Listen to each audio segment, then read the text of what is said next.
बच्चों, कैसे हो आप लोग। उम्मीद करते हैं सभी स्वस्थ होंगे, खुश होंगे और अपना पढ़ाई करते होंगे। तो चलिए आज हम लोग स्टार्ट करते हैं केमिकल काइनेटिक्स का अगला भाग। पिछले रोज हम लोग केमिकल काइनेटिक्स में पढ़े थे केमिकल रिएक्शन से लेकर के रेट ऑफ रिएक्शन या स्पीड ऑफ रिएक्शन या फिर वेलोसिटी ऑफ रिएक्शन, जिसमें हम लोग देखे थे कि समय के साथ रिएक्टेंट के सांद्रण में कमी या फिर कहें तो प्रोडक्ट के सांद्रण में वृद्धि को हम लोग अभिक्रिया की दर कहते हैं। फिर उसके बाद देखें कि अभिक्रिया के दर को हम लोग व्यक्त कैसे करते हैं। तो अभिक्रिया दर को R से रिप्रेजेंट करते हैं और सांद्रण के टर्म में उसे रिप्रेजेंट किया जाता है। तो अभिकारक के सांद्रण में जो परिवर्तन होता है और उस परिवर्तन के दौरान जो समय लगता है, इसके अनुपात को हम लोग अभिक्रिया के दर के रूप में व्यक्त करते हैं। तो अभिक्रिया के दर विभिन्न प्रकार के कारक पर निर्भर करते हैं, जिसे हम लोग factor affecting rate of reaction भी कहते हैं। अभिक्रिया के दर को प्रभावित करने वाले कारक जैसे टेम्परेचर बढ़ने से कुछ अभिक्रियाएं ऐसी होती है जिसके दर बढ़ जाते हैं, कुछ अभिक्रियाएं ऐसी होती है जिसके दर घट जाते हैं, जिसका अध्ययन हम लोग इक्विलिब्रियम में ली चैटेलियर प्रिंसिपल से किए हैं। उसके बाद प्रेशर, खास करके सॉलिड फेज रिएक्शन या लिक्विड फेज रिएक्शन में प्रेशर की कोई अहम भूमिका नहीं होती है, लेकिन गैसियस फेज रिएक्शन में यदि रिएक्टेंट या फिर प्रोडक्ट गैसीय फेज में हो, गैसियस फेज में हो, तो वहां पर प्रेशर एक अहम रोल में आ जाते हैं। जैसे हम लोग सॉलिड फेज रिएक्शन के लिए या लिक्विड फेज रिएक्शन के लिए मोलर कंसंट्रेशन का प्रयोग करते हैं। मोलारिटी, मोल पर लीटर, रिएक्टेंट का यदि सांद्रण लेना हो तो मोल पर लीटर के टर्म में लेते हैं, ये सॉलिड के टर्म में, और लिक्विड फेज, सॉलिड फेज के लिए, लिक्विड फेज के लिए। वहीं यदि गैसियस फेज रिएक्शन हो और वहां पर सांद्रण की बात हो तो उसके सांद्रण को हम लोग प्रेशर के रूप में व्यक्त करते हैं। तो प्रेशर अहम भूमिका निभाते हैं गैसियस फेज रिएक्शन के लिए। उसके बाद अगली प्रभावी कारक जो है वो रिएक्टेंट की सांद्रण। अभिकारक के सांद्रण जितने ज्यादा होंगे अभिक्रिया की दर उतनी ही तीव्र होगी, उतने ही जल्दी अभिक्रिया होंगे। फिर अगला कारक हम लिखे थे हम लोग कैटालिस्ट। कैटालिस्ट के बारे में आगे हम लोग डिटेल्स में अध्ययन करेंगे। ये अभिक्रिया के दर को क्या करते हैं, बढ़ा देते हैं कैटालिस्ट। जैसे उदाहरण लिए थे पाचन के रूप में, हम लोग भोजन कर लिए हैं और इसको जल्दी हजम करना चाहते हैं तो क्या करते हैं, हाजमा खा लेते हैं, हाजमोला खा लेते हैं या फिर डाइजिन खा लेते हैं। तो ये क्या करता है कि हमारे अंदर में जो इंजाइम है जो पाचन क्रिया में भाग लेते हैं उसके स्राव को तीव्र कर देता है। जैसे उसके स्राव को तीव्र करता है तो पाचन की क्रिया तीव्र हो जाती है और जल्दी पाचन की क्रिया हो जाते हैं। तो ये सब क्या करते हैं कि रासायनिक अभिक्रिया में भाग नहीं लिए, लेकिन रासायनिक अभिक्रिया जो करवा रहा है ना, उसके सांद्रण में कमी या वृद्धि करके अभिक्रिया के दर को बढ़ा देता है। तो ये प्रभावी कारक है। उसके बाद आ जाते हैं रेट लॉ। तो रेट लॉ से पहले हम लोग unit of rate of reaction देख लें। तो unit of rate of reaction, unit of rate of reaction. तो सबसे पहले रेट ऑफ रिएक्शन लिखे तो हम लोग लिखे थे plus minus dx by dt। यहाँ पर यदि हम रेट को दो ब्रॉड भाग में बांट दें, यूनिट की बाद में चर्चा कर लेते हैं, यदि ब्रॉड भाग में बांट दें तो एक आ जाता है एवरेज एवरेज, एक हो जाते हैं इंस्टेंटेनियस, इंस्टेंटेनियस।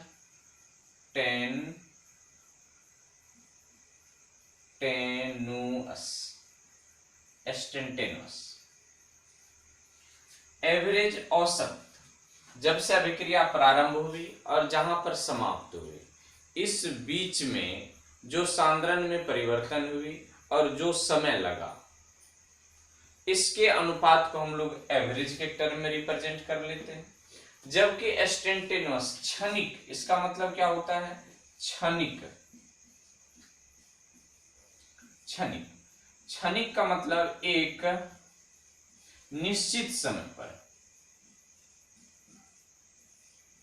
एक निश्चित समय पर। और इसका मतलब क्या होता है? औसत। क्या कहते हैं इसको?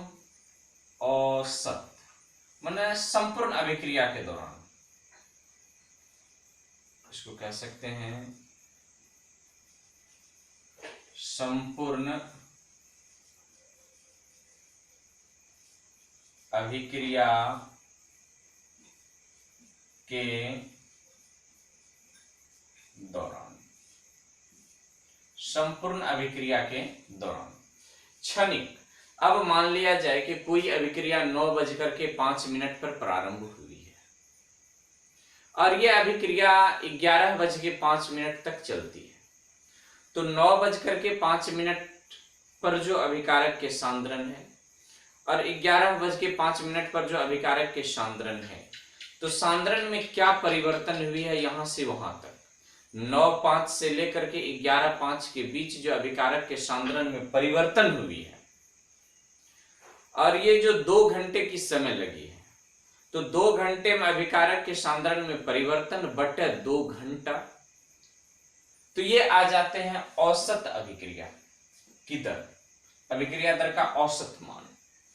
अब इंस्टेंटेनियस की बात कर लें, तो इंस्टेंटेनियस जो है ये डिफरेंशियल वैल्यू है, छोटे छोटे भागों में बांट करके इसे हम लोग ज्ञात करते हैं। जैसे अब हमसे कोई पूछ दे अभिक्रिया तो चली है 9:05 से 11:05 के बीच, 10:30 पर अभिक्रिया की दर क्या है, तो ये 10:30 पर या 10:35 पर, 10:42 पर अभिक्रिया की जो दर ज्ञात की जाएगी एट अ डेफिनेट टाइम, तो उसको हम लोग क्या कह देते हैं? इंस्टेंटेनियस, क्षणिक अभिक्रिया दर। तो अभिक्रिया दर की बात करनी थी, कुछ शेष रह गए थे। तो अभिक्रिया दर 2 प्रकार की, एक एवरेज जो अभी तुरंत बताए कि जहां से चले जहां तक चले, इसके बीच में अभिकारक के सांद्रण में जो परिवर्तन हुए और जो समय लगा है, इनके अनुपात instantaneous at a particular time, किसी निश्चित समय पर अभिकारक के सांद्रण में क्या परिवर्तन हुई है, या उस समय पर अभिकारक के सांद्रण क्या है, या फिर और वो समय क्या है, इसके अनुपात को हम लोग क्या कह देते हैं? एवरेज। इंस्टेंटेनियस, तो एवरेज को हम लोग RAV से भी दिखा सकते हैं, यहां पर RAV, और इसको हम लिख सकते हैं RNs। तो RAV को हम लोग बड़ा डेल से दिखाते हैं और बड़ा टाइम में परिवर्तन, प्लस माइनस होना ही है। यदि इंस्टेंटेनियस की बात कर ले हम लोग, रेट, इंस्टेंटेनियस रेट, तो यहां पर हम dx/dt लेते हैं प्लस माइनस, ये डिफरेंशियल फॉर्म में आ जाता है। अब इसे जब सॉल्व करना होता है तो लंबी यात्रा में किसी एक पॉइंट को हम लोग काउंट करते हैं। तो आइए फिर देखते हैं इसके यूनिट तो यहीं से हम लोग निकालेंगे।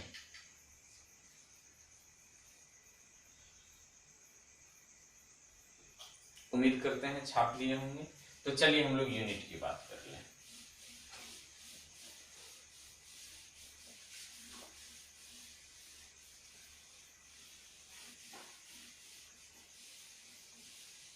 Unit of rate of reaction, तो R इक्वल टू होता है प्लस माइनस dx/dt।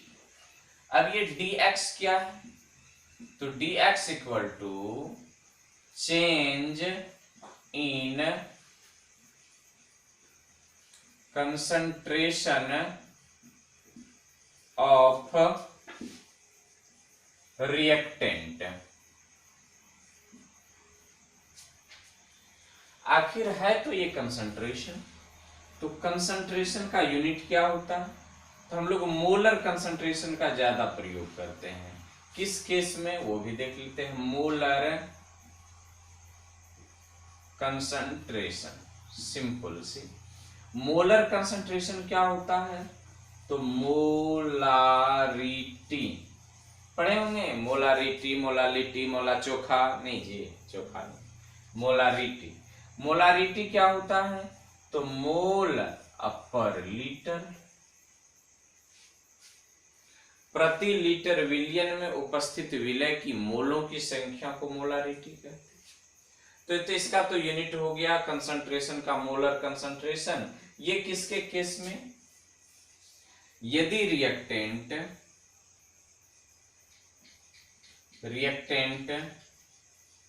सॉलिड हो या फिर लिक्विड फेज में, तब जाकर के हम लोग लगाते हैं मोलर कंसंट्रेशन। तो dx का यूनिट क्या हो गया? क्या है ये dx? तो change in concentration of reactant, high concentration. Concentration क्या है? तो मोलर कंसंट्रेशन। मोलर कंसंट्रेशन को हम लोग क्या कहते हैं? मोलारिटी। मोलारिटी क्या होता है? मोल पर लीटर, मोल पर लीटर। अब आइए, ये तो टाइम है dt, ये टाइम है dt। तो अब यहां पर यदि हम यूनिट की बात कर ले, यहां पर कर लेते हैं यूनिट की बात। हाँ, तो R इक्वल टू dx का यूनिट क्या हो जाएगा? मोल पर लीटर, मोल पर लीटर। अब फिर बट्टे में क्या है? 1/dt ना। यहां देखिए, इसको हम क्या लिख सकते हैं? dx गुना 1/dt लिख सकते हैं, इसको आराम से लिख सकते हैं। तो dx तो हम लिख लिए मोल पर लीटर, मोल पर लीटर, और 1/dt, तो 1/dt को हम क्या कहते हैं ना? सेकेंड। क्या कहेंगे? सेकेंड। टाइम का मात्रक सेकेंड। तो R इक्वल टू क्या निकल गया अपना? मोल पर लीटर पर सेकेंड। ये रेट ऑफ रिएक्शन का यूनिट है, मोल पर लीटर पर सेकेंड, मोल पर लीटर पर सेकेंड। ये शेष बातें रह गई थी, तो इनको छाप लिया जाए, फिर आगे हम लोग बढ़ते हैं।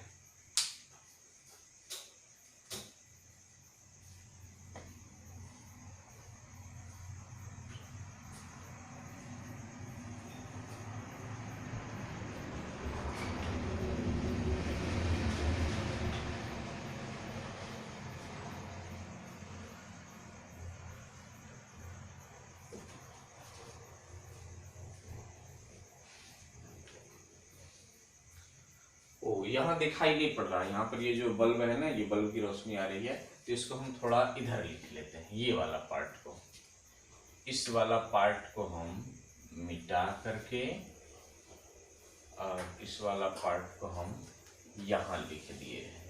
तो क्या है? R इक्वल टू dx, तो dx हो गया मोल बाय लीटर इंटू 1/सेकेंड। अब यहां से इसको लिए,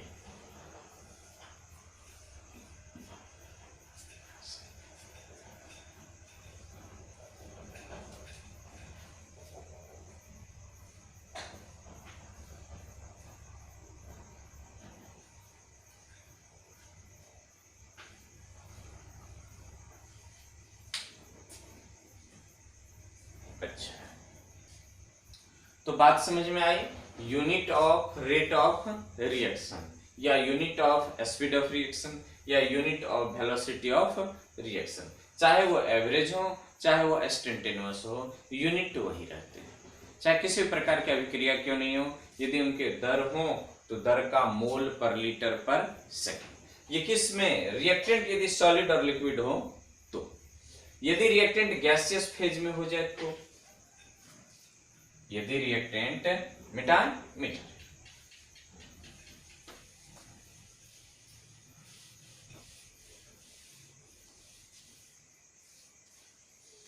अब यहीं पर यदि क्या हो जाए, रिएक्टेंट, यहां से इफ लगा करके लिख लेंगे आप कि इफ रिएक्टेंट क्या हो, गैसियस फेज में, तब जब कंसंट्रेशन की बात होगी तो कंसंट्रेशन यहां पर होंगे प्रेशर, प्रेशर, और प्रेशर के लिए हम लोग किसका प्रयोग करते हैं, एटीएम, एटमॉस्फेरिक प्रेशर। तब जाकर के इसका रेट ऑफ रिएक्शन का यूनिट क्या हो जाएगा, आर इक्वल टू एटीएम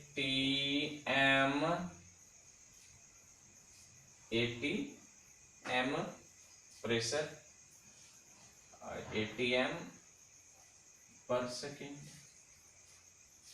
यही होनी चाहिए। देख लेते हैं एक बार।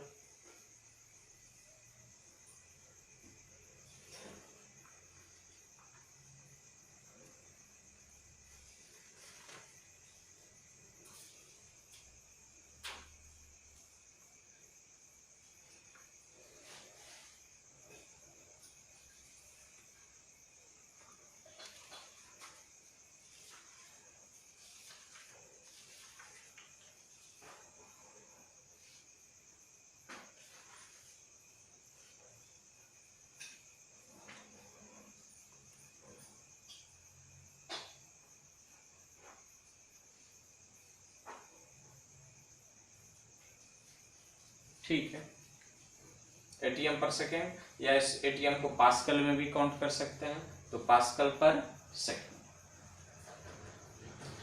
प्रति सेकेंड प्रेशर में कितना परिवर्तन हो रहा है, यही हो जाते हैं गैसियस फेज के अभिक्रिया का दर। और ये यूनिट हो गया, ये यूनिट है, यूनिट इकाई, मात्रा। हमें लग रहा है कि अब समझ में आ गए होंगे, अब हमें आगे बढ़ना चाहिए। मिटा रहे,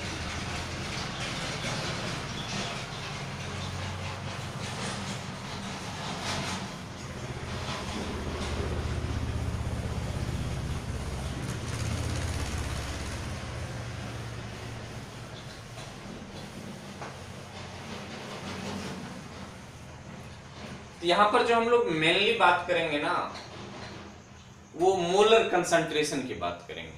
किसकी, मोलर कंसंट्रेशन की। आधा कदा वो प्रेशर कंसंट्रेशन आ जाएंगे। मैक्सिमम फील्ड जो है 90% वो मोलर कंसंट्रेशन की फील्ड है। तो हम लोग मोलर कंसंट्रेशन को लेकर के आगे बढ़ते हैं। तो बात आ जाती है अब rate law.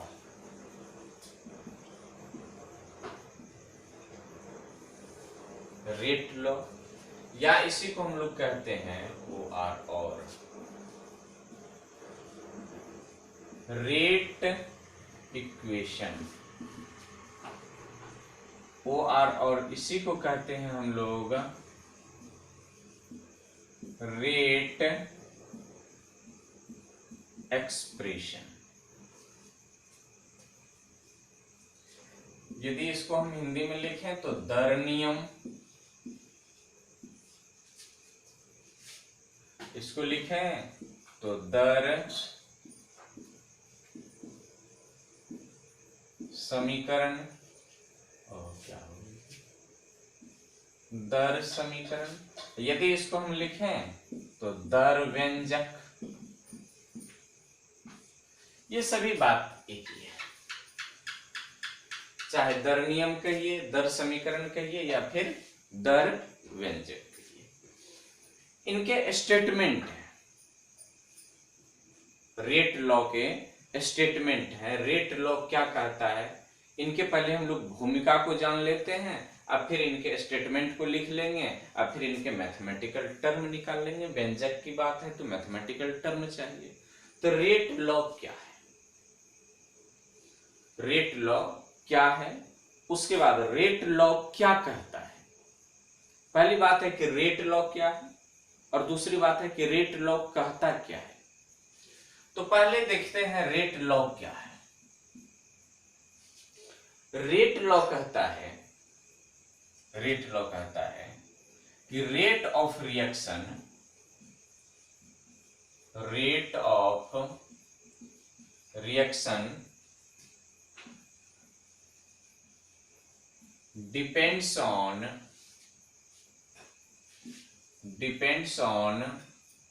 molar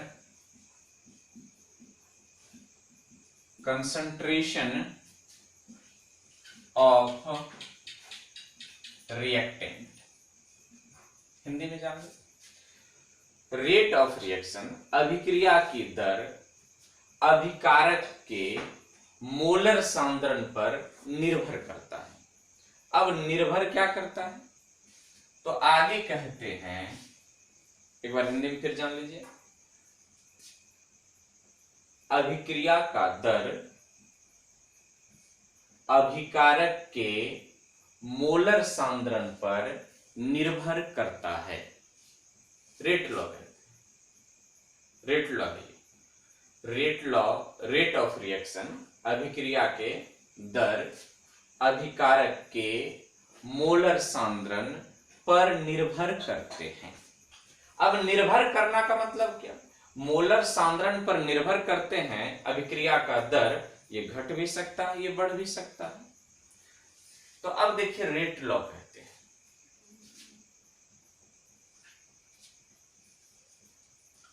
rate of reaction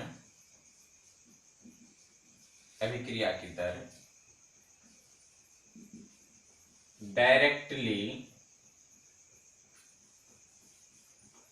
directly proportional rate of reaction directly proportional to the molar concentration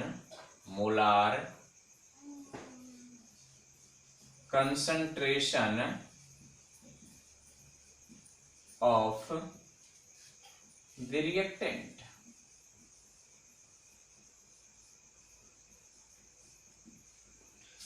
कहता है कि यदि रिएक्टेंट का मोलर सांद्रण बढ़ेगा तो अभिक्रिया का दर भी बढ़ेगा, अभिक्रिया का दर भी बढ़ेगा।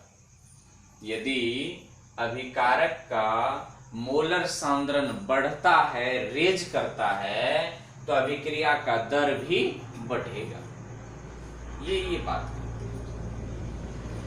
तो इनको छापिए और इनके स्टेटमेंट को देखते हैं ये क्या है।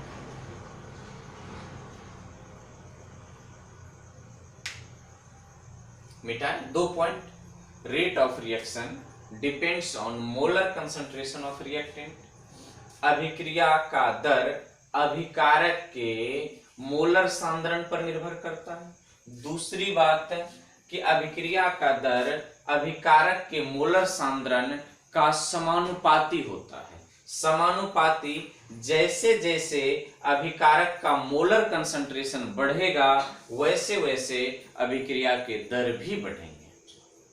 क्लियर? मिटाते हैं।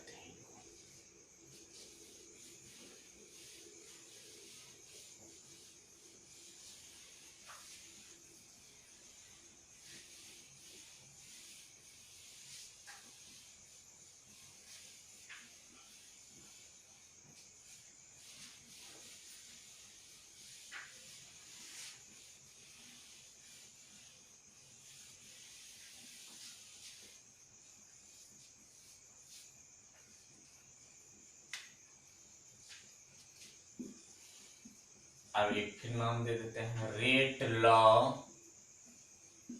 एक्सप्रेशन, व्यंजक कहते हैं। रेट लॉ एक्सप्रेशन ये क्या कहता है? रेट लॉ एक्सप्रेशन ये क्या कहता है? तो इनके स्टेटमेंट हम धीमे धीमे बोल रहे हैं, सुन करके नोट करते जाएंगे। रेट लॉ एक्सप्रेशन लिखना प्रारंभ करें। इनके कथन क्या है? अभिक्रिया का दर अभिकारक के सांद्रण के समानुपाती होते हैं, जिस पर कुछ घातांक होते हैं। वे घातांक संतुलित समीकरण में स्टोइकियोमेट्रिक कोएफिशिएंट के बराबर हो भी सकता है या नहीं भी हो सकता है। एक बार फिर, रेट लॉ एक्सप्रेशन के अनुसार, दर नियम व्यंजक के अनुसार अभिक्रिया का दर अभिकारक के मोलर सांद्रण पर उपस्थित कुछ घातांक के समानुपाती होते हैं, जो घातांक संतुलित समीकरण में स्टोइकियोमेट्रिक कोएफिशिएंट के बराबर हो सकता है या नहीं भी हो सकता है। उम्मीद करते हैं लिख लिए होंगे। अब आइए देखते हैं इनको। कंसीडर अ रिएक्शन, मान लेते हैं लेट्स अ रिएक्शन, एक रिएक्शन लेते हैं। ए है प्लस बी है और ये मान लेते हैं बना रहा है सी। अब दो रिएक्टेंट हैं। जैसे ही हम लोग स्टोइकियोमेट्री पर जाएंगे तो सबसे पहले हमें समीकरण को संतुलित करना पड़ेगा। तो मान लेते हैं कि यहाँ पर ए दे दिए, यहाँ पर बी दे दिए और यहाँ पर हम सी दे दिए। अब ये समीकरण अपना क्या हो गया है, संतुलित हो गया है। तो आइए रेट लॉ एक्सप्रेशन कहता क्या है, कहता है R is the directly proportional A to the power X B to the power Y।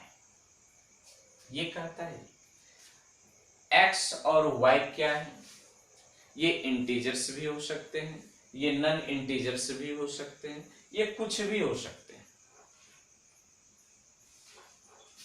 तो क्या कहता है, R directly proportional A to the power X B to the power X। यही तो इनके कथन है कि अभिक्रिया का दर अभिकारक के मोलर सांद्रण के कुछ घातांक के समानुपाती होते हैं, जो घातांक संतुलित समीकरण में स्टोइकियोमेट्रिक कोएफिशिएंट A या B के बराबर हो भी सकता है या नहीं भी हो सकता है।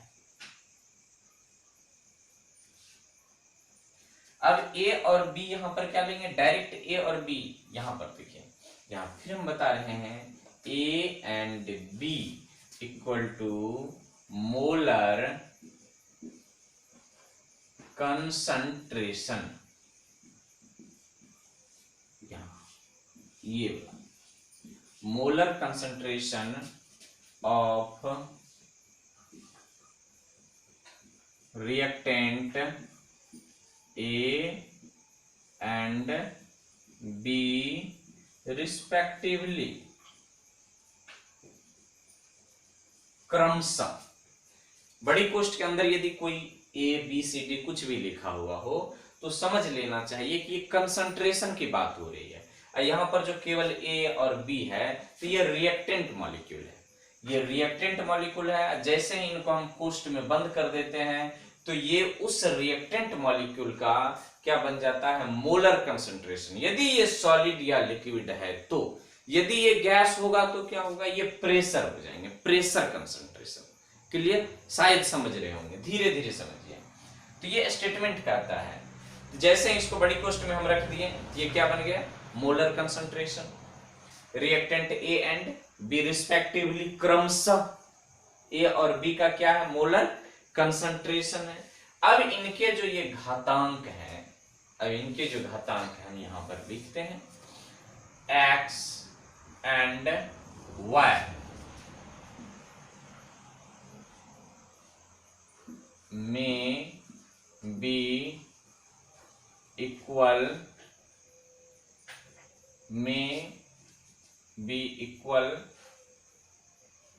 और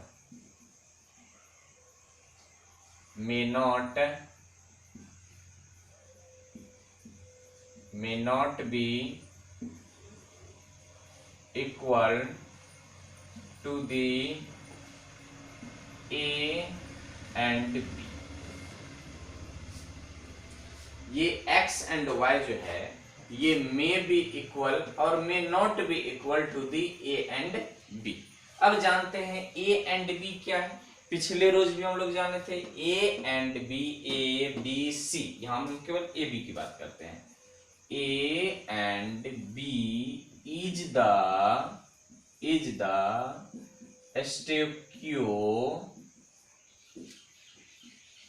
स्टोइकियोमेट्रिक कोफिशिएंट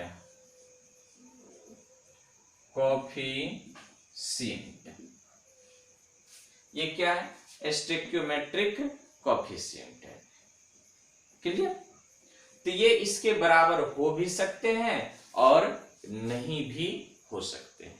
ये कहता है rate law expression. Rate law expression क्या कहता है, अभिक्रिया का दर अभिकारक के मोलर सांद्रण के कुछ घात के समानुपाती होते हैं या कुछ घातांक के समानुपाती होते हैं, जो घातांक संतुलित समीकरण में स्टोइकियोमेट्रिक कोफिशिएंट के बराबर हो भी सकता है या नहीं भी हो सकता है।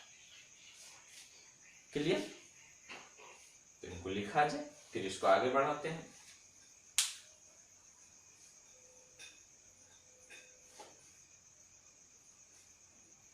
उम्मीद करते हैं लिख लिए होंगे। मिटा रहे,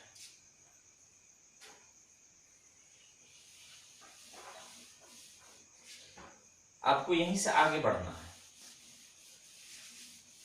ऐसा नहीं कि इसको कैसे लिखेंगे, तो यहां तक लिख लिए, इसके बाद आगे बढ़ेंगे ना। तो अभी तुरंत क्या आया था, r directly proportional a to the power x b to the power y। अब ये प्रोपोर्शनैलिटी को जब हटाएंगे तो कोई कांस्टेंट ऐड करना पड़ेगा, कोई कांस्टेंट ऐड करेंगे तो r equal to k into a to the power x और b to the power y। ये है रेट लॉ एक्सप्रेशन। क्या कहते हैं इसको, रेट लॉ एक्सप्रेशन। इसको हम लोग कहते हैं रेट लॉ एक्सप्रेशन। इसको जानते हैं, इसको जानते हैं, इसको जानते हैं, इसको जान गए, इसको जान गए। अब यहां जानना है के क्या है, तो इसको हम लोग कहते हैं प्रोपोर्शनैलिटी कांस्टेंट, समानुपातिक नियतांक, जिसका एक स्पेशल नाम है, इसको हम लोग रेट कांस्टेंट कहते हैं।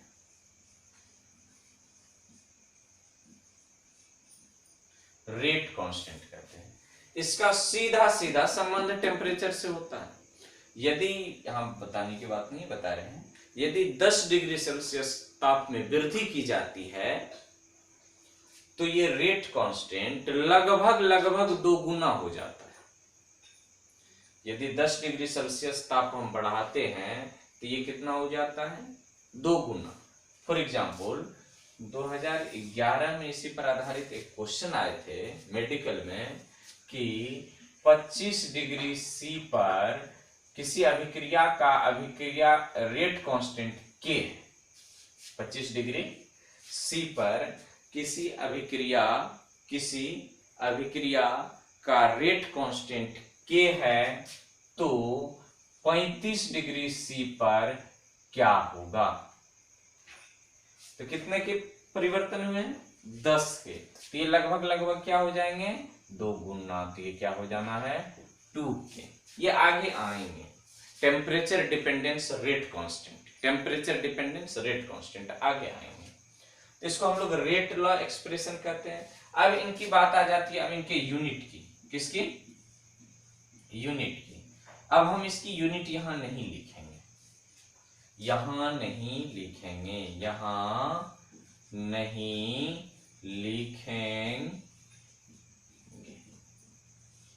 यहां क्यों नहीं लिखेंगे, इसके पीछे राज है, बहुत बड़ी राज है। राज की बात बताऊं, ये बहुत बड़ी राज है, यहां इसको हम नहीं लिखेंगे।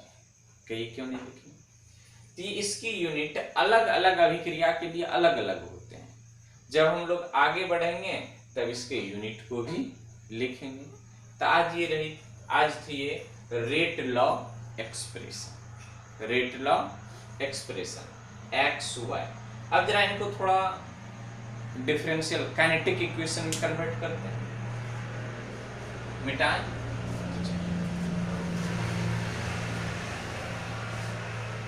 तो कल हम लोग क्या पढ़े थे?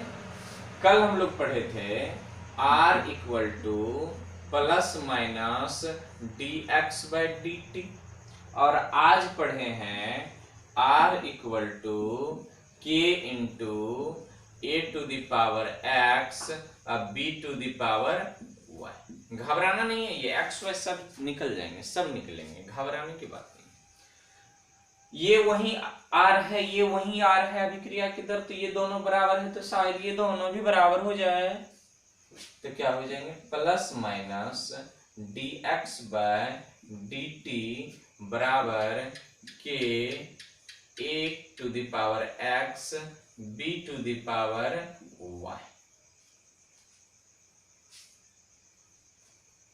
किसके बराबर? R। ये क्या है? तो kinetic equation of rate of reaction, kinetic equation. Rate law expression अपना यही हो गया, या रेट लॉ इक्वेशन, इसको कहेंगे kinetic equation of rate of reaction, अभिक्रिया दर का गतिकी समीकरण, अभिक्रिया दर का गतिकी समीकरण। बड़ी उपयोगी चीज है, बड़ी ही उपयोगी है। तो आज की कहानी समझ आए होंगे। तो इस पार्ट के बाद है ऑर्डर ऑफ रिएक्शन, जिसको हम लोग अगले रोज पढ़ेंगे। तो आज के लिए यहीं तक। तो आज की कहानी को हम लोग यहीं पर समाप्त करते हैं, फिर मिलेंगे अगले एपिसोड में।